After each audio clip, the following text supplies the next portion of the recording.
Kita akan melihat tentang dua mata angin lagi daripada Roh Kudus. Tapi sebelumnya mari kita lihat kembali dalam Kisah pasal 2 ayat 1 sampai 4. Ketika tiba hari Pentakosta, semua orang percaya berkumpul di satu tempat. Seperti kita juga ada di satu tempat, maka saya percaya berkatnya juga ada pada kita. Ayat 2, tiba-tiba turunlah dari langit suatu bunyi seperti tiupan angin keras yang memenuhi seluruh rumah di mana mereka duduk. Saya pernah bawakan ini, tetapi saya mau ingatkan saudara sekali lagi. Tiba-tiba turunlah dari langit. Bahasa Inggrisnya dikatakan descending from heaven. Artinya datang dari sorga, diturunkan dari sorga. Tiba-tiba ada sesuatu yang turun dari sorga. Saya mau saudara taruh itu sebagai iman di dalam hati saudara, bahwa Tuhan kita bisa berbuat yang indah dalam waktu yang tiba-tiba. Boleh dong tepuk tangan bagi Tuhan Yesus. Ketika saya datang kemari, saudara, diberitahukan pada saya ada tiba-tiba orang yang jatuh sakit. Saudara yang kasih dalam nama Yesus, kadangkala kalau kita lagi tenang-tenang, tiba-tiba ada telepon dan kemudian dia berkata, si ini meninggal dunia. Setan bisa berbuat tiba-tiba yang jahat pada kita. Kecelakaan selalu datangnya tiba-tiba. Yang mengerti katakan amin. Nah, kalau setan bisa berbuat sesuatu yang jahat pada kita secara tiba-tiba, ayat ini menerangkan pada saudara semua bahwa Roh Kudus bisa berbuat sesuatu yang indah dalam hidup saudara secara tiba-tiba juga. Boleh lebih semangat lagi. Boleh lebih semangat lagi. Yang percaya, yang bisa melihatnya terjadi dalam hidupnya, boleh lebih semangat lagi. Amin. Untuk tiba-tiba dari Tuhan. Amin. Dan Alkitab berkata pada waktu itu datang, hatimu akan berdebar-debar. Sama seperti ketika kita mendengarkan berita buruk tiba-tiba datang pada kita, maka Tuhan bisa berbuat lebih baik lagi. Tuhan kita bisa melakukannya. Amin. Dan dikatakan ada suatu bunyi seperti tiupan angin keras. Dalam ketuangan Roh Kudus secara massal, yang pertama sekali Roh Kudus diperkenalkan seperti tiupan angin keras. Dan sudah kita pelajari bahwa memang Roh Kudus adalah hembusan, angin hembusan nafas Allah Bapa Sorgawi. Kejadian 1 ayat 2 mengatakannya. Nah, sekarang saudara yang kasih dalam nama Yesus, kita perlu tahu bahwa ada 4 arah mata angin utama. Kita sudah belajar kemarin saudara dari utara. Angin Roh Kudus, angin utara adalah angin yang membawakan hujan dalam hidupmu. Amin. Nah, saudara, hidup yang kering mulai hari ini akan mulai basah karena hujan. Amin. Dan bukan hanya itu, kekeringan dunia ini membuat engkau sensi. Kemarin saudara, ada beberapa orang yang saya doakan. Apa yang mau didoakan? Dan dia mengaku dengan polos, dia berkata, saya mudah marah. Salah satu penyebab mudah marah ialah apa? Karena hatimu kering. Mudah sekali hancur hati, mudah sekali tersinggung, mudah sekali retak, mudah sekali pecah. Tetapi ketika datang hujan dari Roh Kudus, dan hujan itu dibawa oleh angin utara yang membawakannya itu, maka tanah hatimu akan menjadi gembur kembali. Saya berdoa kemarau hati berhenti hari ini dalam nama Yesus. Saya berdoa supaya sungguh-sungguh ada kesegaran baru datang padamu, pada saya juga ya Tuhan. Boleh kita berikan tepuk tangan bagi Tuhan Yesus. Dan kemudian kita lihat bahwa kalau bicara tentang hujan, itu bicara tentang berkat.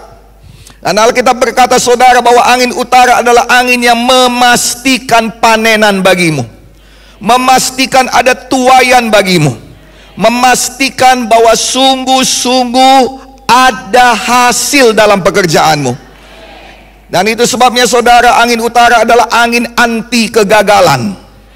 Dalam nama Yesus, mulai hari ini saya berdoa, penuhlah dengan tiupan angin Roh Kudus. Angin utara memenuhi engkau, amin. Maka dalam nama Yesus, tanganmu yang bertepuk tangan saat ini adalah tangan orang berhasil. Di dalam nama Yesus, tanganmu yang bertepuk tangan adalah tangan yang anti kegagalan.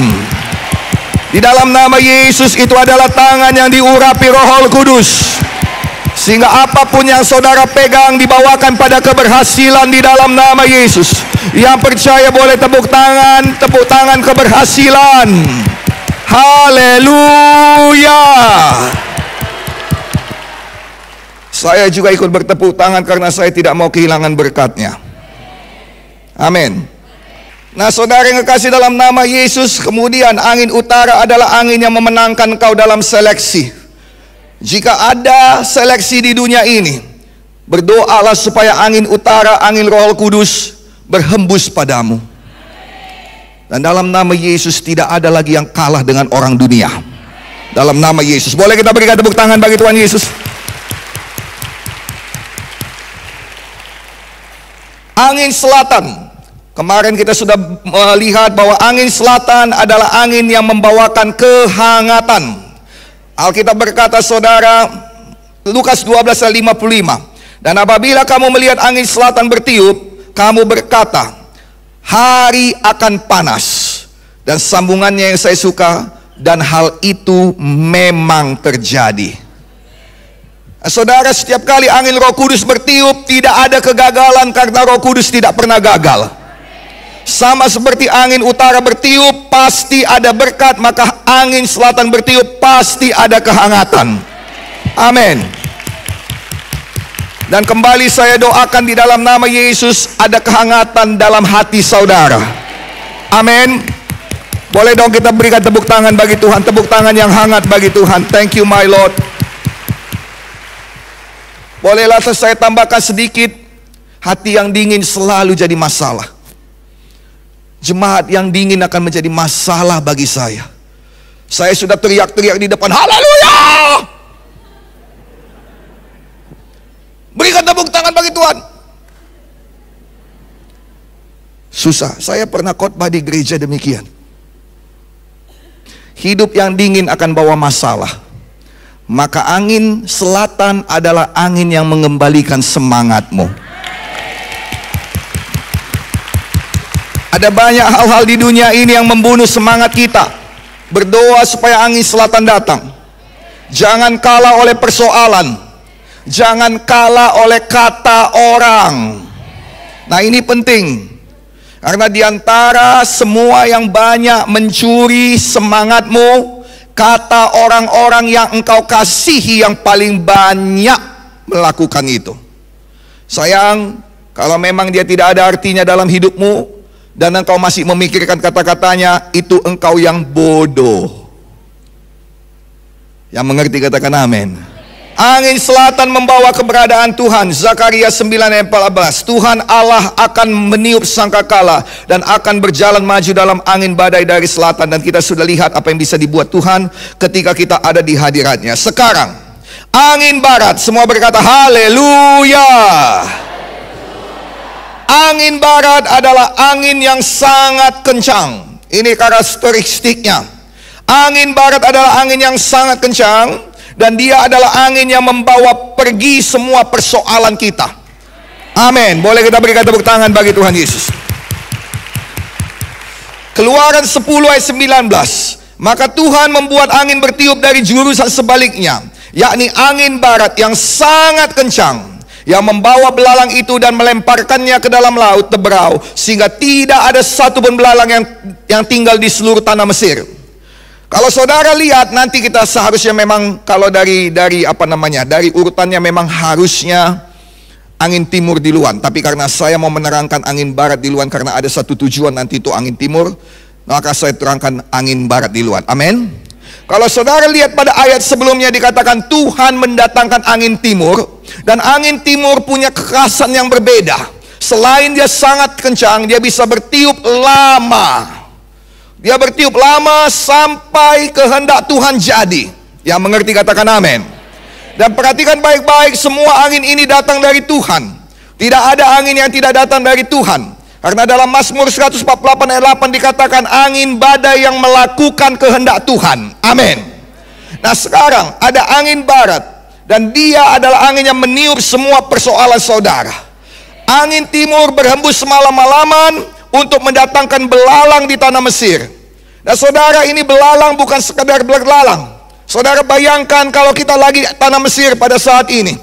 Saudara mau duduk, di bangku saudara ada belalang.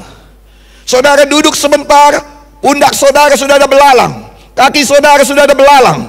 Saudara buka tas saudara mau mengambil persembahan, dalam tas sudah ada belalang. Saudara mau pergi kamar mandi, ada belalang yang menyaksikan saudara. Ih. Yang mengerti katakan amin. Belalang di mana-mana. Saudara, kalau kita lihat kemanapun kita pergi, yang megang bas saudara, di ujung basnya ada belalang. Yang megang gitar saudara, di wayarnya ada belalang, di kabelnya ada belalang, di setiap simbal drum ada belalang. Pertanyaannya, bagaimana caranya mengeluarkan seluruh belalang ini? Betul atau tidak? Mampu tidak pemerintah Solo mengeluarkan belalang ini?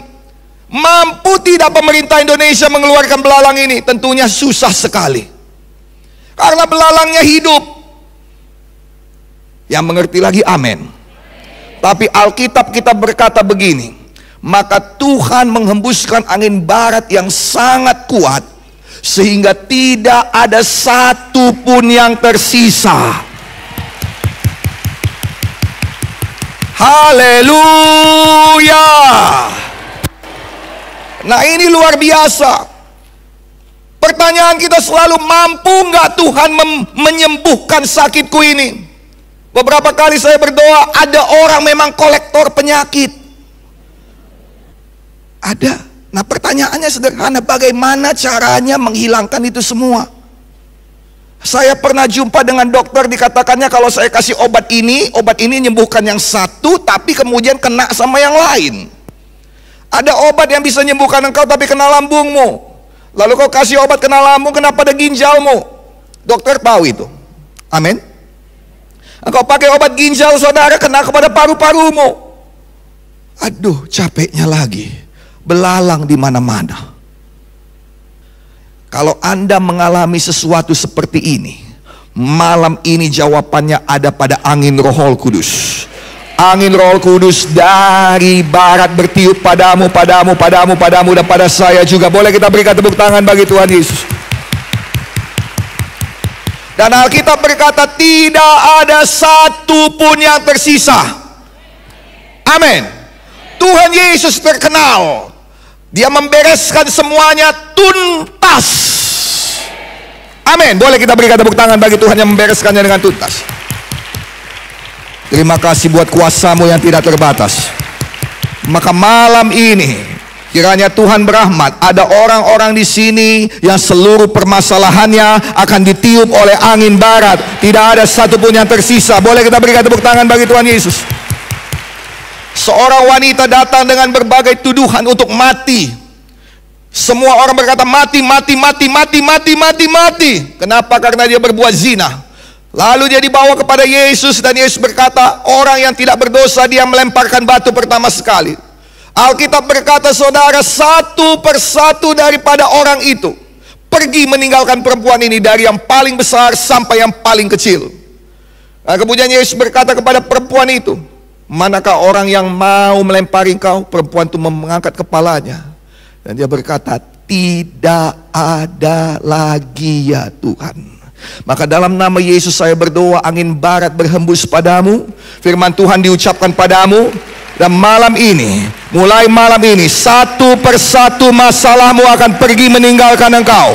Mulai dari yang paling besar sampai yang paling kecil. Jadilah, jadilah, jadilah, jadilah, jadilah dalam nama Yesus. Boleh lebih semangat lagi.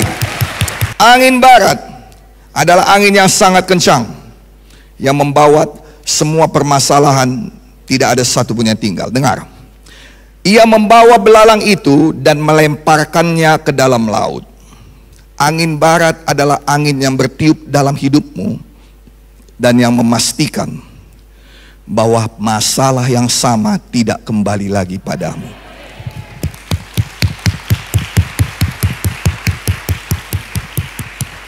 Jangan anggap remeh ini sayang.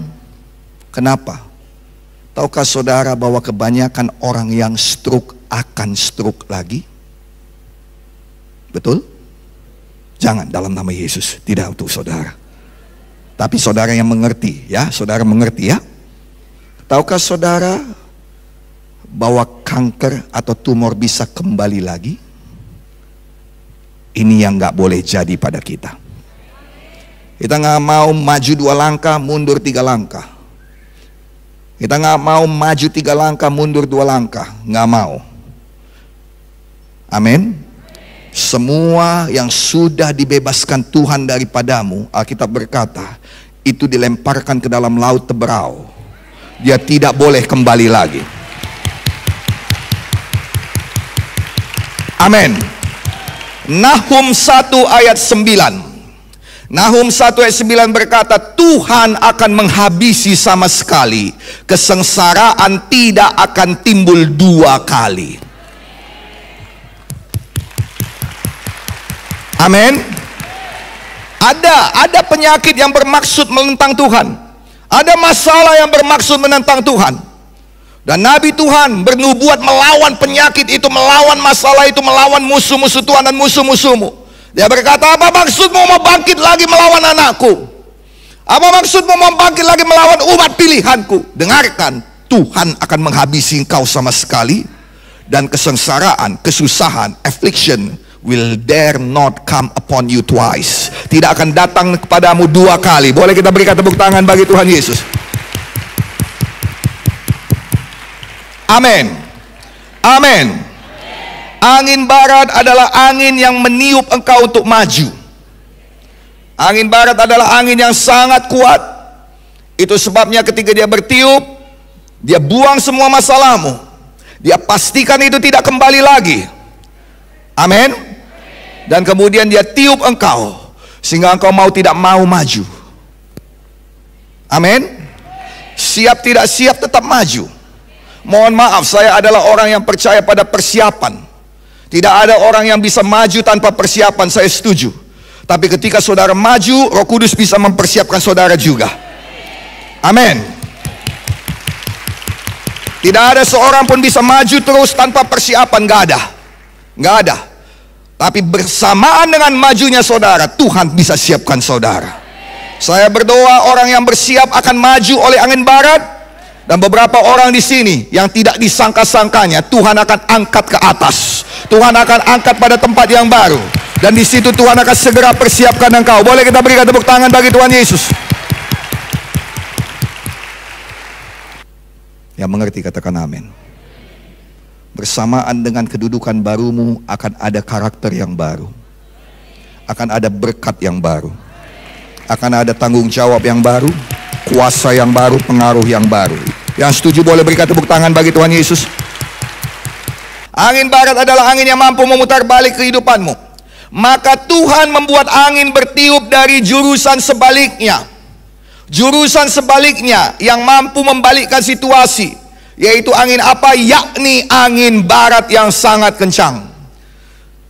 Jadi angin barat mampu memutar balik semua yang terjadi dalam hidupmu. Kalau tadinya engkau dihina, sekarang engkau dimuliakan. Oh amin untuk itu. Terima kasih Tuhan. Apa yang bisa dibalikkan Tuhan? Keadaan. Yesaya 60 ayat 15. Sebagai ganti keadaanmu dahulu ketika engkau ditinggalkan, dibenci, tidak disinggahi seorang pun. Sekarang aku akan membuat engkau jadi kebanggaan abadi, menjadi kegirangan turun-temurun. Boleh kita berikan tepuk tangan bagi Tuhan Yesus. Engkau yang dibenci, engkau yang punya banyak mantan, berarti ditinggalin terus, kan begitu saudara ya. Dan engkau yang tokonya tidak pernah disinggahi seorang pun, ada pembalikan. Ada pembalikan. Boleh dong yang percaya pembalikan, tepuk tangan yang semangat. Apa yang bisa dibalikan Tuhan? Tuhan dapat memutar balik keadaan hatimu. Haleluya. Mazmur 30 ayat 12. Aku yang meratap telah kau ubah menjadi orang yang menari-nari. Kain kabungku telah kau buka, pinggangku yang kau ikat dengan sukacita. Tuhan tahu keadaan hatimu, dan dia bisa ubah. Hati yang marah bisa diubah jadi damai. Hati yang sedih bisa diubah jadi sukacita. Hati yang putus asa bisa punya pengharapan lagi. Kita berikan tepuk tangan bagi Tuhan Yesus. Tuhan dapat menggantikan masa lalu yang buruk dengan masa depan yang gemilang. Besarkah kesalahanmu masa lalu, Tuhan bisa gantikan dengan masa depan yang gemilang. Yesaya 61 ayat 7.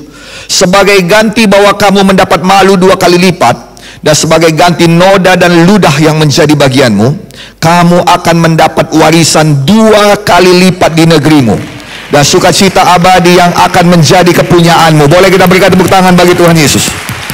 Boleh lebih semangat lagi? Haleluya.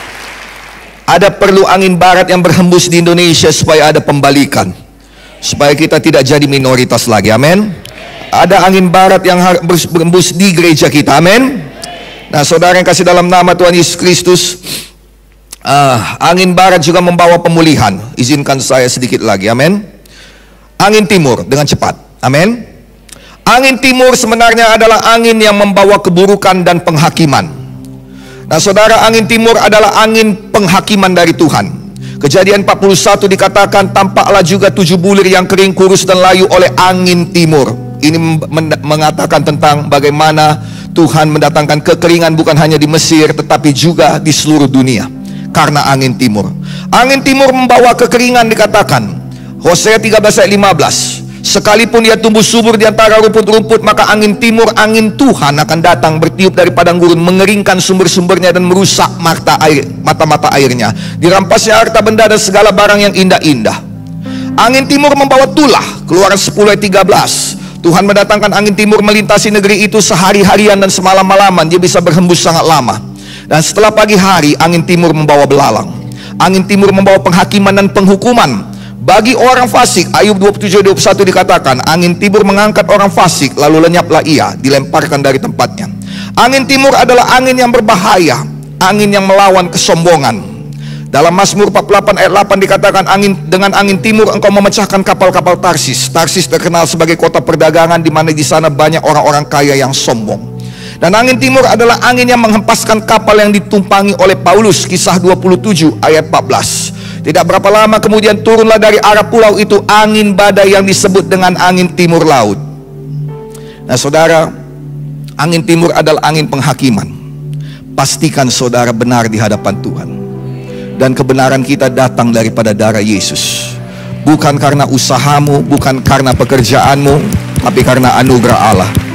Malam ini terima anugerah Allah, supaya angin timur tidak membawa keburukan padamu, tetapi angin timur membawa kebaikan. Karena angin timur juga adalah angin yang membukakan jalan bagi kita saat tidak ada jalan. Dengan kekasannya, yaitu semalam-malaman dia bertiup, jalan dibukakan. Keluaran 14 ayat 21. Lalu Musa mengulurkan tangannya ke atas laut, dan semalam-malaman itu Tuhan menguakkan air laut dengan perantaran angin timur yang keras, membuat laut itu menjadi tanah kering, maka terbelahlah air itu. Boleh angkat tangan semuanya, angkat tangan. Di dalam nama Yesus, untuk tangan-tangan yang diangkat ini ya Bapa, hamba-Mu berdoa supaya besok pagi mereka bangun sudah ada jalan keluar dari Tuhan. Boleh tepuk tangan yang paling meriah untuk Tuhan Yesus.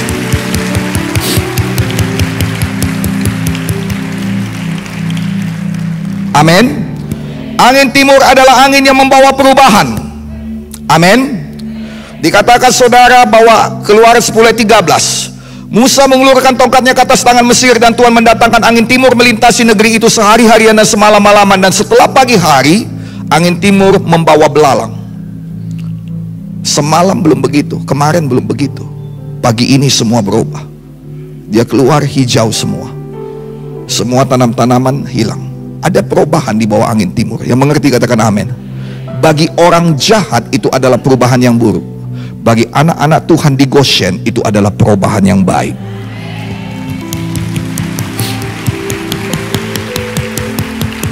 Dan angin timur saudara adalah angin yang menunjukkan pembelaan Tuhan. Nah, saudara kasih dalam nama Yesus, ketika tulah datang itu hanya untuk orang Mesir, tapi di Goshen, di tempat orang Israel, umat pilihan Tuhan, ada perbedaan. Amen. Dan itulah pembelaan Tuhan terhadap orang Israel yang ditindas, yang dijadikan nomor 2, yang diperbudak. Tapi di hadapan Tuhan tinggi. Mungkin ada di sini yang masih berjuang untuk keuangannya. Mungkin ada di sini yang dikatakan rakyat jelata. Amin, gak apa-apa. Ada Tuhan yang tahu. Ada Tuhan yang mau mengangkat engkau. Ada Tuhan yang mau mengubah statusmu dan menjadi pembelamu. Amin. Angin timur membawakan impian jadi kenyataan.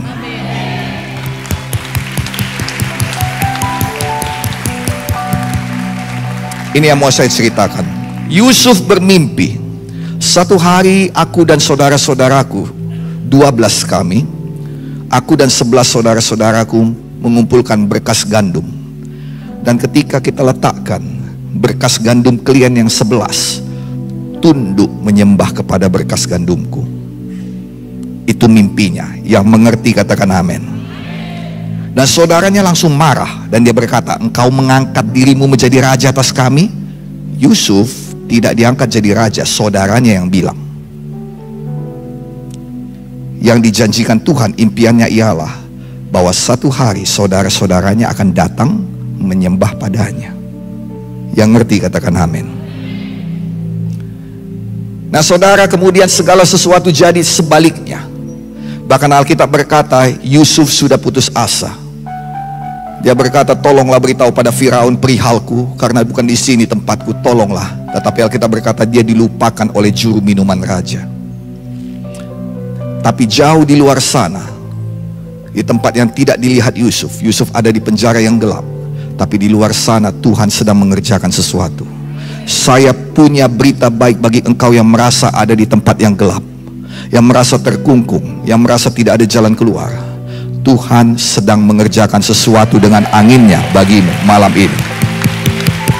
Malam ini ada sesuatu yang jadi. Dan harinya akan tiba, semuanya berubah. Amin. Maka satu hari Yusuf dipanggil oleh Firaun.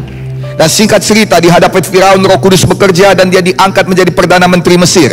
Firaun berkata, selain dari tahta ini tidak ada bedanya engkau dan aku, dan tidak ada yang bisa bergerak tanpa sepengetahuanmu. Itu kuasa yang besar. Amin. Karena pada waktu Firaun berkata, naikkan dia ke keretaku, ya, naikkan dia kepada mobil kepresidenan. Lalu kemudian ada provos di depan, ada pas pampres di depan. Dahulu ada orang yang teriak, beri hormat kepada Tuan Yusuf. Lalu sepanjang jalan semuanya orang tunduk sampai ke tanah. Nah, saudara, saya percaya saudara, supirnya bertanya kepada Tuan Yusuf. Dia berkata, tapi tuanku mohon izin. Firaun berkata kita mengelilingi negeri. Baca Alkitab saudara, memang Yusuf mengelilingi negeri. Amin saudaraku. Tapi kemudian supirnya bertanya, kemana duluan kita pergi? Ke Solo kah? Ke Jogja kah? Ke Jakarta kah? Yusuf tersenyum dan berkata, ke rumah Potifar. Yang mengerti katakan amin. Lalu kemudian saudara, ketika dekat rumah Potifar, orang di depan berkata, beri hormat kepada Tuan Yusuf. Wah, Potifar pun tahu ini protokol kerajaan. Dia lari keluar, tunduk sampai ke tanah. Lalu ketika itu Yusuf datang dan Yusuf berkata, Pot, waktunya akan datang juga kepadamu untuk demikian. Amin. Ada orang bertanya kepada saya, nah dengar, kapankah waktunya itu? Mimpi Yusuf jadi bukan pada saat dia jadi raja. Karena 7 tahun kelimpahan, dia sudah jadi Perdana Menteri, gak ada mereka datang. Tapi ketika angin timur berhembus, kelaparan datang, kekeringan datang. Maka 11 daripada saudara Yusuf datang ke Mesir. Awalnya gak 11, 10. Makanya Yusuf lihat, dia hitung 1, 2, 3, 4, 5, 6, 7, 8, 9, 10. Kemana satu lagi? Belum pas. Pulang klien, bawa satu lagi. Yang ngerti katakan amin. Maka ketika 11 sujud, Alkitab berkata, maka dia tidak dapat menahan dirinya. Saya percaya bukan dia tidak dapat menahan dirinya karena rindu, tapi dia tidak dapat menahan dirinya karena Tuhan itu setia.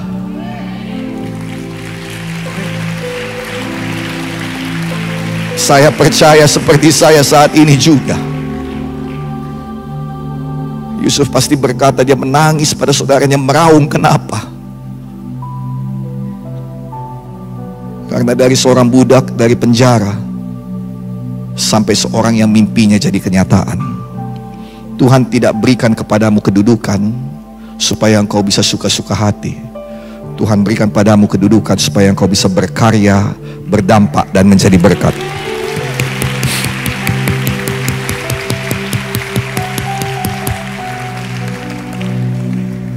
Saya berdoa Tuhan yang sama hari ini juga akan berhembus padamu. Berhembus padamu, berhembus padamu, berhembus padamu, berhembus padamu, berhembus pada kita semuanya. Yang menerimanya boleh tepuk tangan yang lebih keras lagi. Bangkit berdiri kita semuanya, mari kita bangkit berdiri.